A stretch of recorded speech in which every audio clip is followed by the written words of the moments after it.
ചെത്തി മന്ദാരം തുളസി പിച്ചകമാലകൾ ചാർത്തി ഗുരുവായൂരപ്പാ നിന്നെ കണി കാണണം. മലയാളികൾക്ക് പഴയ പാട്ടുകളോടൊരു പ്രത്യേക ഒരു സ്നേഹമുണ്ടല്ലോ. സോ പാടിയ പാട്ടുകളിൽ പലതും ഒരുപാട് വ്യൂവേഴ്സ്, ഒരുപാട് പേര് ഇഷ്ടപ്പെട്ടു എന്ന് പറഞ്ഞാൽ ഒന്ന് രണ്ട് പാട്ടുകൾ ഞാൻ എൻ്റെ ഫേസ്ബുക്ക് പേജിലൂടെ ഞാൻ അപ്ലോഡ് ചെയ്തത് എല്ലാ പ്രേക്ഷകരും രണ്ട് കൈകളും കൊണ്ട് സ്വീകരിച്ച പോലെ ഒരുപാട് നാടകങ്ങൾക്ക് ഞാൻ സംഗീതം കൊടുത്ത് പാടിയിട്ടുണ്ട്.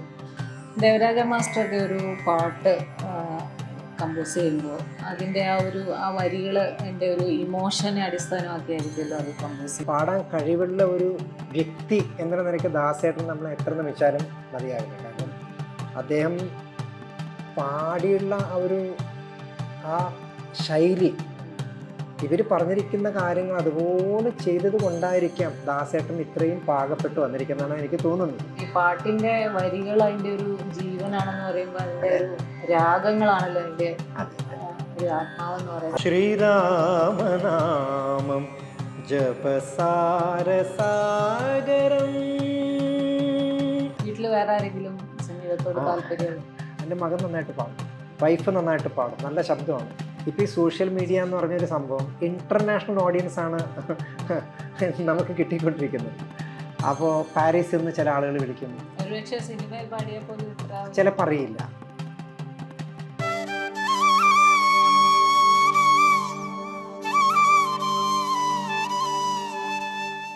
നമസ്തേ, എല്ലാവർക്കും വിഷു ആശംസകൾ. ഒരുപാട് ഗാനങ്ങളിലൂടെ സംഗീത പ്രേമികളുടെ ശ്രദ്ധയാകർഷിച്ച ഒരു അതുല്യ ഗാനപ്രതിഭയാണ് ഇന്ന് ഈ വിഷു ദിനത്തിൽ നമ്മോടൊപ്പം ചേരുന്നത്. ശ്രീ മുരളീധർ ഷേണായി. കണി കാണും നേരം കമലനേത്രൻ്റെ നിറമേറും മഞ്ഞത്തുകിൽ ചാർത്തി കനകക്കിങ്ങിണി വളകൾ മോതിരം അണിഞ്ഞു കാണണം ഭഗവാനേ. നമസ്തേ, വിഷു ആശംസകൾ. ആദ്യം തന്നെ പുഴ ഒഴുകുന്ന പോലെ അല്ലെങ്കിൽ ഒരു നിലാവ് പരക്കുന്ന പോലെ അത്രമേൽ അയത്ന ലളിതമായിട്ട് പാട്ടുകൾ ആലപിക്കുന്ന ഒരു ഗായകനാണ് എന്നാണ് എനിക്ക് തോന്നിയിട്ടുള്ളത്. അല്ലെങ്കിൽ ഡിജിറ്റൽ ലോകത്തെ ഒരു ഗന്ധർവനാദം എന്ന് തന്നെ വിശേഷിപ്പിക്കാനാണ് ഞാൻ ഇഷ്ടപ്പെടുന്നത്. അപ്പോൾ നമുക്കൊരു പാട്ടിൽ തന്നെ ഈ അഭിമുഖം തുടങ്ങിയാലോ? നമസ്കാരം, എല്ലാ പ്രേക്ഷകർക്കും എൻ്റെ വിഷു ആശംസകൾ. വിഷു എന്ന് പറയുമ്പോൾ ചെറുപ്പകാലത്ത് എത്രയോ മധുരസ്മരണകൾ എനിക്ക് ഓർമ്മ വരുന്നുണ്ട്. അതിൽ പ്രത്യേകം ഞാൻ ഈ വിഷുവിൻ്റെ സമയത്ത് റേഡിയോയിൽ വിഷുവുമായിട്ട് ബന്ധപ്പെട്ട ഒരുപാട് പാട്ടുകൾ ഞാൻ കേൾക്കാറുണ്ടായിരുന്നു. ചെത്തി മന്ദാരം തുളസി പിച്ചകമാലകൾ ചാർത്തി ഗുരുവായൂരപ്പാ നിന്നെ കണി കാണണം. മയിൽ പീലി ചൂടിക്കൊണ്ടും മഞ്ഞത്തൂകിൽ ചുറ്റിക്കൊണ്ടും മണിക്കുഴലൂതിക്കൊണ്ടും കണി കാണണം. ചെത്തി മന്ദാരം തുളസി പിച്ചകമാലകൾ ചാർത്തി ഗുരുവായൂരപ്പാ നിന്നെ കണി കാണണം. തീർച്ചയായും വിഷു എന്ന് കേൾക്കുമ്പോൾ പെട്ടെന്ന് മനസ്സിലേക്ക് ഓടിയെത്തുന്ന രണ്ട് പാട്ടുകൾ തന്നെയാണ്. ഈ സമൂഹ മാധ്യമങ്ങളിലൂടെ ഒരുപാട് പേർക്ക് ഇപ്പോൾ പ്രചോദനമായ ഒരു ഗായകനായിട്ട് ഇപ്പോൾ അങ്ങനൊരു യാത്ര തന്നെ നടത്തി, സംഗീത യാത്ര എന്ന് പറയാം. എങ്ങനെയാണ് ആ യാത്രയിലേക്ക് എത്തുന്നത്? ഞാൻ ഫേസ്ബുക്കിൽ കുറച്ച് മുമ്പേ ഞാൻ അത് പേജൊക്കെ ഓപ്പൺ ചെയ്തിട്ട് കുറച്ച് പാട്ടുകളൊക്കെ ഞാൻ ഇടാറുണ്ടായിരുന്നു. അതിന് പ്രത്യേകം ഫ്രീക്വൻസി ഒന്നും ഉണ്ടായിരുന്നില്ല.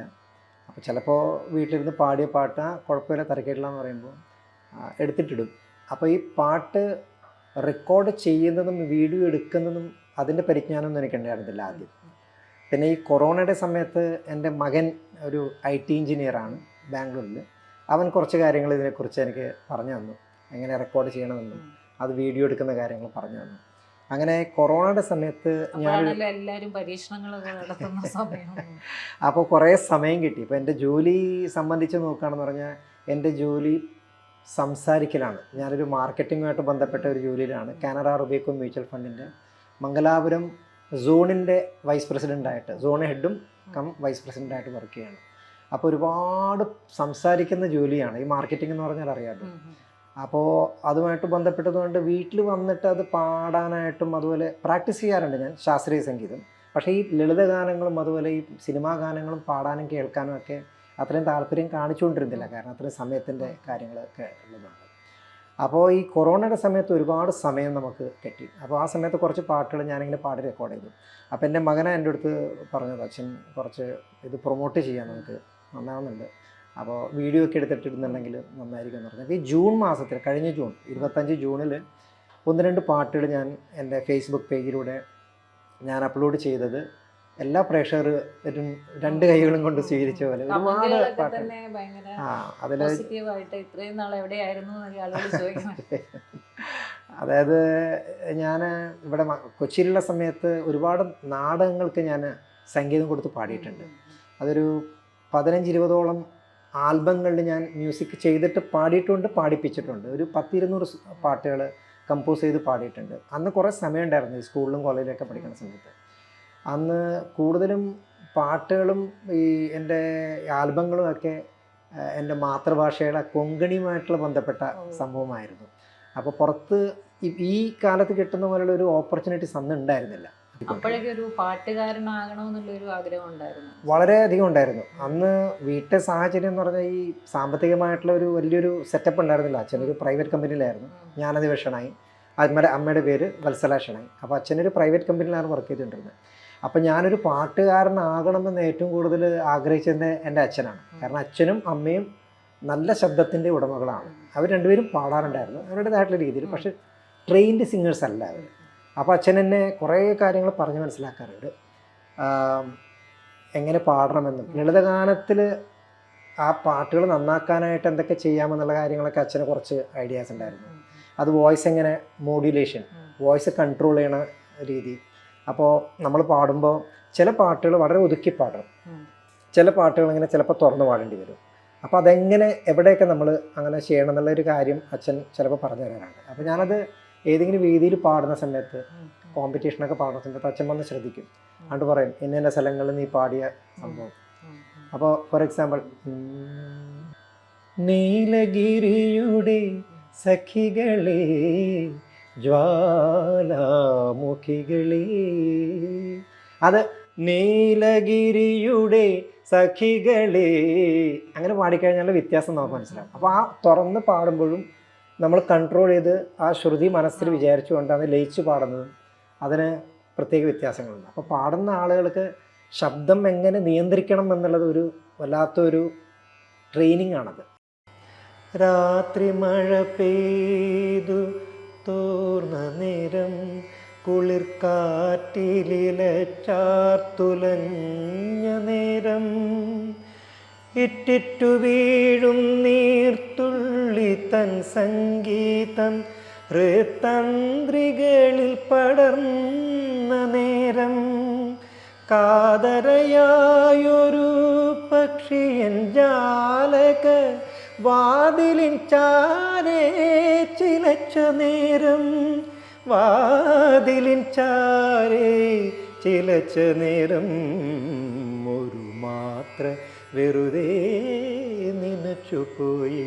ഈ പാട്ടിന്റെ വരികൾ അതിന്റെ ഒരു ജീവനാണെന്ന് പറയുമ്പോൾ അതിന്റെ ഒരു രാഗങ്ങളാണല്ലോ അതിന്റെ ഒരു ആത്മാവെന്ന് പറയുന്നത്. ഈ പാട്ടിന്റെ ഒരു കഥ പറയുന്നത് ഈ രാഗങ്ങളിൽ കൂടെ ആയിരിക്കുമല്ലോ, അതൊരു ഭയങ്കര വേരിയേഷനും വരുന്നത്. പഴയ കാലത്ത് ഇപ്പോൾ ദേവരാജൻ മാഷാണെങ്കിലും ബാബുരാജനാണെങ്കിലും അതുപോലെ ദക്ഷിണാമൂർത്തി സ്വാമിയാണെങ്കിലും അവരൊക്കെ ഈ ശാസ്ത്രീയമായിട്ടുള്ള സംഗീതത്തിൽ ഒരു അപാരമായിട്ടുള്ള പാണ്ഡിത്യമുള്ള ആളുകളാണ്. അപ്പോൾ ഈ ഒരു ലളിതഗാനം നമ്മൾ പാടുമ്പോൾ ശാസ്ത്രീയ സംഗീതം പഠിച്ച് നമ്മൾ ചെയ്യണമെന്നില്ല. ഇപ്പോൾ കുറേ ആളുകൾ മ്യൂസിക് ചെയ്യുന്നുണ്ട്, അപ്പോൾ അവർ പഠിച്ചിട്ടുണ്ടെന്ന് പറഞ്ഞാൽ പഠിച്ചിട്ടുണ്ടാവില്ല. ഇപ്പോൾ വയലിനൊക്കെ വായിക്കുന്ന, വെസ്റ്റേൺ വായിക്കുന്ന ആളുകൾക്ക് ഈ ശാസ്ത്രീയ സംഗീതം, ഈ കർണാടക സംഗീതം, അതുപോലെ ഈ ഹിന്ദുസ്ഥാനി സംഗീതത്തിനെ കുറിച്ചും അധികമൊന്നും അറിയില്ല. ഇപ്പോൾ ബാബുരാജ മാഷയുടെയൊക്കെ പാട്ടുകൾ എടുത്താൽ ഹിന്ദുസ്ഥാനി ആയിട്ടുള്ള ചുവയുള്ള പാട്ടുകളാണ് അദ്ദേഹം ചെയ്തിരിക്കുന്നത്. ഫോർ എക്സാമ്പിൾ, ഇന്നലെ മയങ്ങുമ്പോൾ ഒരു മണിക്കിനാവിൻ്റെ പൊന്നിൻ ചിലമ്പൊലി കേട്ടുണർന്നു. യമൻ കല്യാണം എന്ന് പറഞ്ഞ രാഗത്തിൻ്റെ ഒരു ബേസ് വെച്ചിട്ട് ചെയ്ത പാട്ടുകളാണ്. അപ്പോൾ ഈ രാഗം മനസ്സിൽ വിചാരിച്ചു കൊണ്ടായിരിക്കില്ല അവർ ചിട്ടപ്പെടുത്തുന്നത്. ഒരു കൃതി അല്ലെങ്കിൽ അതിൻ്റെ ഒരു ലിറിക്സ് കിട്ടിക്കഴിയുമ്പോഴത്തേക്കും ആ സിറ്റുവേഷനുമായിട്ട് ബന്ധപ്പെട്ട ഒരു രാഗം ചിലപ്പോൾ അത് വായിച്ചു പോകുമ്പോൾ ഒരു രാഗം വരും. ആ രാഗം ചിലപ്പോൾ അവർ ചെയ്യുമ്പോൾ യമൻ കല്യാണിലാണ് ചെയ്യുന്നതെന്ന് പോലും ചിലപ്പോൾ അവർ ചിലപ്പോൾ ശ്രദ്ധിക്കില്ല.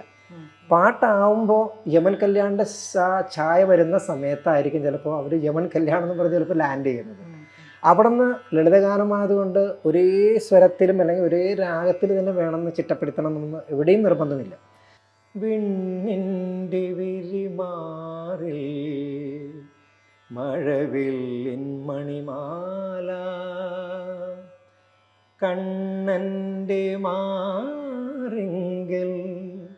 ഞാൻ ചാർത്തിയ വനമാല,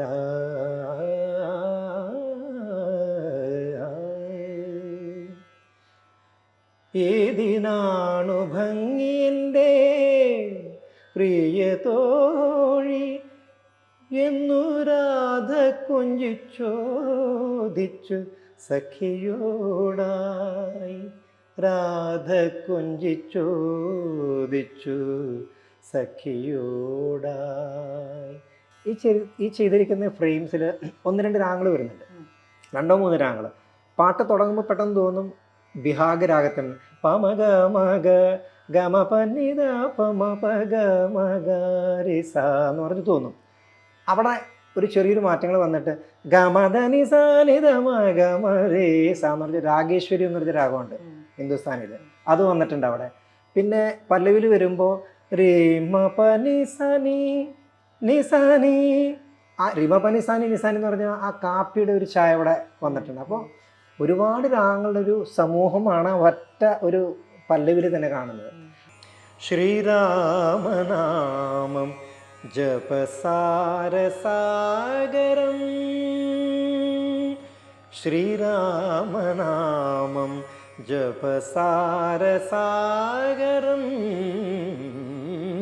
ശ്രീപാദപത്മം ജനിമോക്ഷദായകം, സരയൂ നദി പോൽ തിരയിടുമാത്മാവിൽ ശ്രീരാമനാമം ജപസാരസാഗരം. എത്രയായാലും മലയാളികൾക്ക് പഴയ പാട്ടുകളോട് ഒരു പ്രത്യേക ഒരു സ്നേഹമുണ്ടല്ലോ. പാടിയ പാട്ടുകളിൽ പലതും ഒരുപാട് വ്യൂവേഴ്സ്, ഒരുപാട് പേര് ഇഷ്ടപ്പെട്ടു എന്ന് പറഞ്ഞ കമന്റുകളൊക്കെ വരാറുണ്ടല്ലോ. അപ്പൊ പാട്ട് എങ്ങനെ സെലക്ട് ചെയ്യുന്നത്?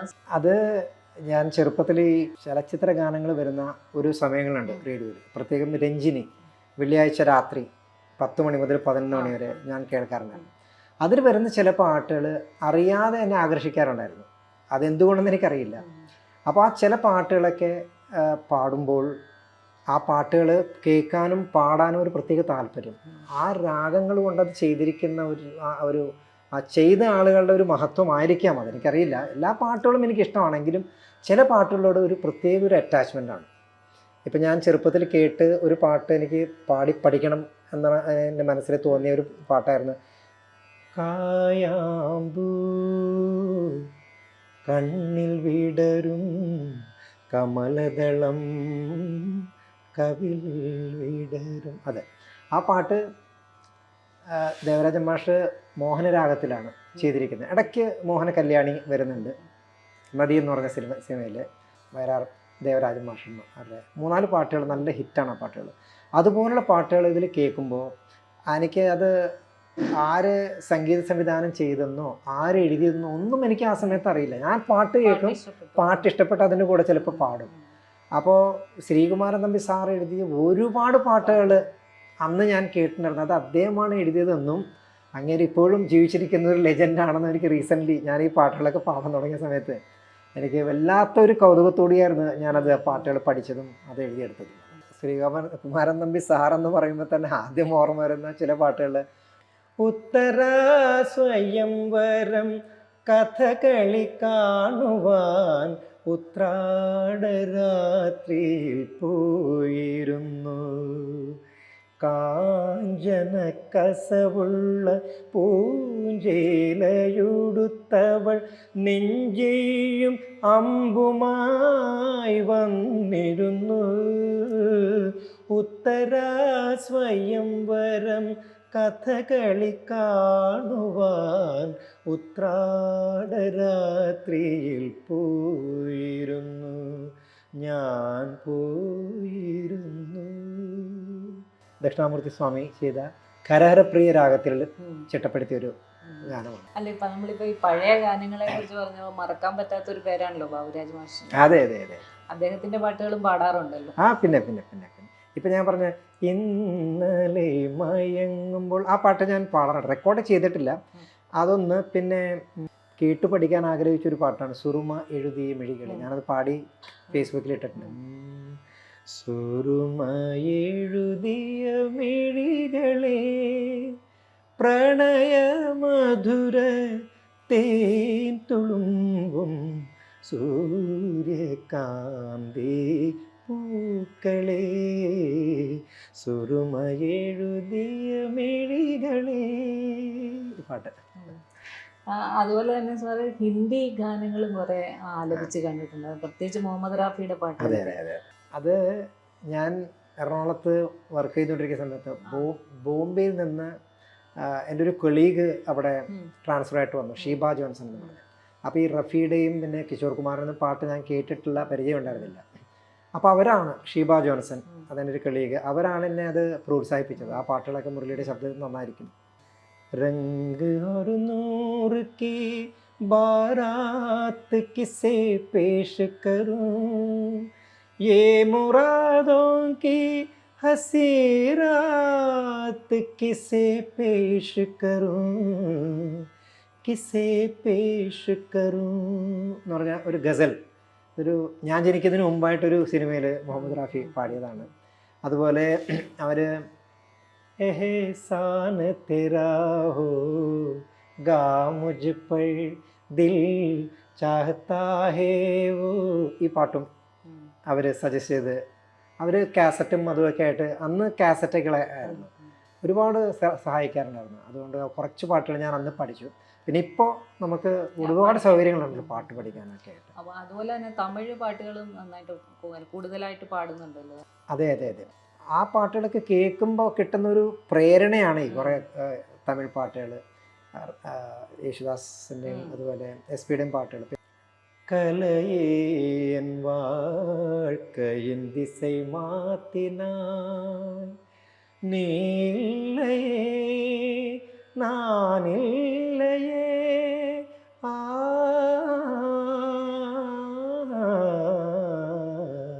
കലയേൻ വാഴ്ക്കയിൻ ദിസை മാറ്റിനാய்.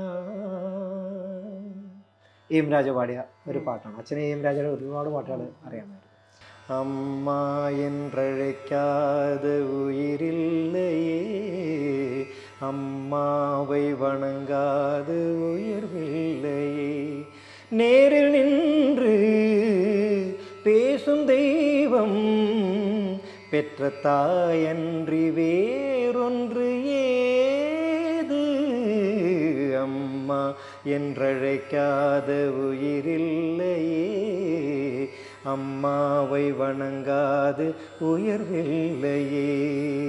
വീണ്ടും പഴയ പാട്ടിലേക്ക് തന്നെ വന്നാൽ സാറ് പാടി കേട്ടിട്ടുള്ള ചക്രവർത്തിനി, ഒപ്പം തന്നെ സ്വർണ്ണച്ചാമര വീശിയെത്തുന്ന, ഇതിനൊക്കെ വളരെ ഒരുപാട് ആളുകൾ അത് കണ്ട് അഭിപ്രായം പറഞ്ഞ്. സ്വർണ്ണച്ചാമരം വീശിയെത്തുന്ന സ്വപ്നമായിരുന്നെങ്കിൽ ഞാൻ, സ്വർഗസീമകളും വയ്ക്കുന്ന സ്വപ്നമായിരുന്നെങ്കിൽ ഞാൻ, ഹർഷലോലയായി നിത്യവും നിന്റെ ഹംസതൂലികാശയ്യയിൽ വന്നു പൂവിടുമായിരുന്നു ഞാൻ എന്നുമേ പർണശാലയിൽ. സ്വർണ്ണച്ചാമരം വീശിയെത്തുന്ന സ്വപ്നമായിരുന്നെങ്കിൽ ഞാൻ.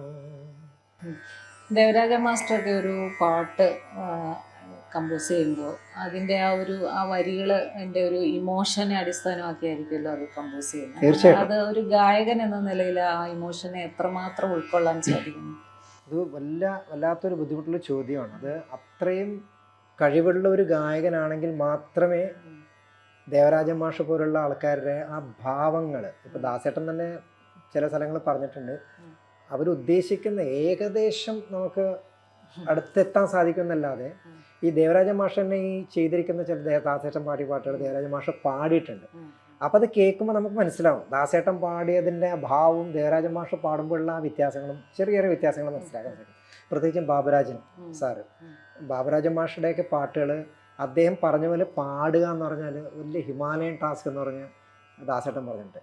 അപ്പോൾ ദാസേട്ടനെ പോലുള്ള ആളുകൾ നമ്മുടെ നാട്ടിലുള്ളത് കൊണ്ടാണ് അതുപോലുള്ള പാട്ടുകൾ ഇന്ന് നമുക്ക് ഇന്നും അനശ്വരമായിട്ട് കേട്ടുകൊണ്ടിരിക്കുന്നത്. വല്ലാത്ത ഒരു അത് അവർ ചെയ്തിരിക്കുന്ന ഈ സൃഷ്ടികൾ പാടാൻ കഴിവുള്ള ഒരു വ്യക്തി എന്ന നിലയ്ക്ക് ദാസേട്ടൻ നമ്മൾ എത്ര നമിച്ചാലും മതിയാവില്ല. കാരണം അദ്ദേഹം പാടിയുള്ള ആ ശൈലി, ഇവർ പറഞ്ഞിരിക്കുന്ന കാര്യങ്ങൾ അതുപോലെ ചെയ്തത് കൊണ്ടായിരിക്കാം ദാസേട്ടൻ ഇത്രയും പാകപ്പെട്ട് വന്നിരിക്കുന്നതാണ് എനിക്ക് തോന്നുന്നത്. സാറിന് ഏറ്റവും ഇഷ്ടപ്പെട്ട ഒരു രാഗം ഏതാണ്? ആ രാഗത്തിലുള്ള ഏത് പാട്ടാണ് ഏറ്റവും ഇഷ്ടം? അതിപ്പോൾ പറഞ്ഞാൽ ഈ കേൾക്കുമ്പോൾ മനസ്സിന് കാതിന് ഇൻപം കിട്ടുന്ന ചില രാഗങ്ങളുണ്ട്. അപ്പോൾ ഈ കല്യാണി രാഗത്തിൽ MSV ചെയ്ത ഒരു പാട്ടുണ്ട്. ഈ പാട്ട് എഴുതിയിരിക്കുന്ന ശ്രീകുമാരൻ നമ്പി സാറാണ്. അത് ലങ്കാദഹനം എന്ന് പറഞ്ഞ സിനിമയിലാണെന്ന് തോന്നുന്നു. അത് കല്യാണി രാഗത്തിൽ ചെയ്ത പാട്ടാണ്. സാധ്യമായിട്ട് ദാസേട്ടൻ പാടിയിട്ടുണ്ട്. സ്വർഗനന്ദിനി സ്വപ്നവിഹാരിണി ഇഷ്ടദേവതേ സരസ്വതി, ഇഷ്ടദേവതേ സരസ്വതി, സ്വർഗനന്ദിനി സ്വപ്നവിഹാരിണി ഇഷ്ടദേവതേ സരസ്വതി, ഇഷ്ടദേവതേ സരസ്വതി. ഇത് കല്യാണി രാഗത്തിന് ചെയ്യുന്നത്. അതുപോലെ മോഹനരാഗത്തിൽ ദേവരാജ മാഷ് ഒരുപാട് പാട്ടുകൾ ചെയ്തിട്ടുണ്ട്. ഒരു പാട്ടിൽ തന്നെ പല രാഗങ്ങൾ വരുന്ന ദേവരാജ മാസ്റ്റർ ഒരുപാടുണ്ട്. ഒരു രാഗത്തിന് പല പാട്ടുകളും വരുന്നുണ്ട്. ഇപ്പോൾ ശങ്കരാഭരണത്തിൽ അദ്ദേഹം ചെയ്തു വെച്ച ഒരു നല്ലൊരു പാട്ടാണ് അനഘസങ്കല്പ ഗായിക എന്ന് പറഞ്ഞൊരു പാട്ട്. അനഘസങ്കല്പ ഗായികേ മാനസ മണിവിപഞ്ചികാവാദിനി നിന്നുടെ മൃദുകരാങ്കുല സ്പർശനാലിംഗന മദനഹരിയിലെൻ്റെ കിനാവുകൾ, മുഖപടവും മുലക്കച്ചയും മാറ്റി സുഖദ നർത്തനം ചെയ്യുന്നു ചുറ്റിലും തരളമാനസ മായാമരാളിക തവ മനോഹര ഗാനയമുനയിൽ. ഇപ്പോൾ ഒരുപാട് ഗാനങ്ങൾ ആലപിച്ചല്ലോ. ഒരുപാട് ഗാനങ്ങൾ ഇപ്പം സോഷ്യൽ മീഡിയയിലും അല്ലേ? വീട്ടിൽ വേറെ ആരെങ്കിലും സംഗീതത്തോട് താല്പര്യം? എൻ്റെ മകൻ നന്നായിട്ട് പാടും. പഠിച്ചിട്ടില്ല. അപ്പോൾ ഞാൻ പാടുന്നത് കൊണ്ടുള്ള ഒരു ജീൻസ് അതിൽ അവന് വന്നിട്ടുണ്ടാവും. വൈഫ് നന്നായിട്ട് പാടും, നല്ല ശബ്ദമാണ്. ഇപ്പോൾ മകൻ പാടിയ ചില ഇപ്പോൾ new generation songs, Arijit Singh ഒക്കെ പാടുന്ന പാട്ടുകളൊക്കെ വളരെ നന്നായിട്ട് പാടുന്നുണ്ടാവും. കുറച്ച് റെക്കോർഡ് ചെയ്തിട്ട് എനിക്ക് അയച്ചു തരും.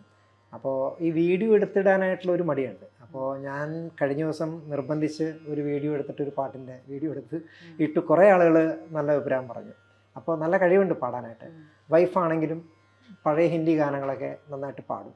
ട്രെയിൻഡ് അല്ല. അപ്പോൾ ട്രെയിൻഡ് അല്ല എന്ന് പറയുമ്പോൾ അതിൻ്റെ വ്യത്യാസം എന്ന് വെച്ചാൽ പാട്ട് പാടും. അപ്പോൾ ചില സ്ഥലങ്ങളിൽ ഇങ്ങനെ സംഗതികൾ വരാൻ പാടില്ല എന്ന് പറഞ്ഞാൽ അതറിയില്ല അവർക്ക്. അതിൻ്റേതായിട്ടുള്ള ഒരു കുറവുണ്ടെന്നല്ലാതെ ഇപ്പോൾ പ്രൊഫഷണലായിട്ട് പാടാൻ വേണ്ടി പറഞ്ഞാൽ ചിലപ്പോൾ ബുദ്ധിമുട്ടായിരിക്കും. ഇപ്പോൾ പാട്ട് സോഷ്യൽ മീഡിയയിലല്ലാതെ പൊതുവേദികളിലോ അല്ല സിനിമയിൽ നിന്നോ മറ്റോ അങ്ങനെ വല്ല ക്ഷണം വല്ലതും ഉണ്ടായിട്ടുണ്ടോ സാറിന്? അതിപ്പോൾ പഴയ കാലത്ത് സിനിമയിൽ പാടിയാൽ മാത്രമേ ഒരാൾ അംഗീകരിക്കപ്പെടുള്ളൂ എന്നുള്ളൊരു സംഭവം ഉണ്ടായിരുന്നു. ഇപ്പോൾ ഈ സോഷ്യൽ മീഡിയ എന്ന് പറഞ്ഞൊരു സംഭവം ഇൻ്റർനാഷണൽ ഓഡിയൻസ് ആണ് നമുക്ക് കിട്ടിക്കൊണ്ടിരിക്കുന്നത്. അപ്പോൾ പാരീസിൽ നിന്ന് ചില ആളുകൾ വിളിക്കും, ഒരുപക്ഷെ സിനിമയിൽ പാടിയാൽ പോലും ഇത്ര ചിലപ്പോൾ അറിയില്ല. അപ്പോൾ ഈ പാട്ടുകൾ ഇപ്പം ഞാൻ പാടിയല്ല, ഈ സിനിമയിൽ പാടുമ്പോൾ ഒരു 2-3 ആഴ്ചത്തേക്കേ ഉള്ളൂ ആ പാട്ടുകൾ. നല്ല പാട്ടുകളുണ്ട്, എല്ലാം നല്ല, പക്ഷെ കേൾക്കാൻ നമുക്ക് ഇൻട്രസ്റ്റും അതുപോലെ ആ ഒരു പാടാനായിട്ടുള്ള താല്പര്യമൊക്കെ ഉള്ള പാട്ടുകളൊക്കെ പഴയ പാട്ടുകൾ. ഒരുപാട് ആളുകൾ കേൾക്കാനും പാടാനും ആഗ്രഹിക്കുന്ന പാട്ടുകൾ ഞാൻ പാടുമ്പോൾ അവർക്കൊരു പ്രത്യേക ഒരു സന്തോഷമാണ്. അപ്പോൾ ഇന്ന് ഞാൻ എവിടെയെങ്കിലും പോകുമ്പോൾ എനിക്ക് കിട്ടുന്ന ആ ഒരു ലവ്, ഒരു സ്നേഹം, ഊഷ്മളമായിട്ടുള്ള ഒരു സ്വീകരണവും അവരുടെ ഒരു കാഴ്ചപ്പാടും ഒക്കെ സത്യം പറഞ്ഞാൽ ഞാൻ സിനിമയിൽ പാടിയിരുന്നെങ്കിൽ ഇത്രയൊക്കെ കിട്ടുമോ എന്നുള്ളത് എനിക്കറിയില്ല. സിനിമയിൽ പാടുക എന്ന് പറഞ്ഞാൽ വലിയൊരു കാര്യമാണ് തീർച്ചയായിട്ടും. പക്ഷേ ഇന്ന് ഒരു സിനിമയിൽ 2 സിനിമയിൽ പാടിക്കഴിഞ്ഞാൽ എനിക്കറിയില്ല, ഇപ്പോൾ ഗായകരുണ്ട്, പക്ഷേ 2-3 സിനിമയിൽ പാടിക്കഴിഞ്ഞാൽ പിന്നെ അവർ കേൾക്കാനും കാണാനും സാധിക്കില്ല. അപ്പോൾ അതാണ് ഇന്നത്തെ ലോകം. സാറിന് പാട്ട് ഒഴിവാക്കാൻ പറ്റില്ല എന്ന് മനസ്സിലായി ഇത്രയും നേരം സംസാരിച്ചു. പാട്ട് ജീവിതം തന്നെയാണ്. ഇനിയും ഈ ഗാനമാധുരി ഉയരങ്ങളിൽ എത്തട്ടെ എന്ന് ആശംസിക്കുന്നു. നന്ദി, നമസ്കാരം. വളരെ സന്തോഷം, നന്ദി. എനിക്ക് ഈ ജനം TV-യിൽ എന്നെ വിളിച്ച് ഇത്രയും നേരം പറച്ചിലും പാട്ടും കേട്ട എല്ലാവർക്കും വളരെ നന്ദി. Thank you so much. നവകാഭിഷേകം കഴിഞ്ഞു, ശംഖാഭിഷേകം കഴിഞ്ഞു, നളിനവിലോചനൻ ഗുരുവായൂരപ്പൻ്റെ കമനീയ വിഗ്രഹം തെളിഞ്ഞു. നവകാഭിഷേകം കഴിഞ്ഞു, ശംഖാഭിഷേകം കഴിഞ്ഞു, നളിനവിലോചനൻ ഗുരുവായൂരപ്പൻ്റെ കമനീയ വിഗ്രഹം തെളിഞ്ഞു. നവകാഭിഷേകം കഴിഞ്ഞു.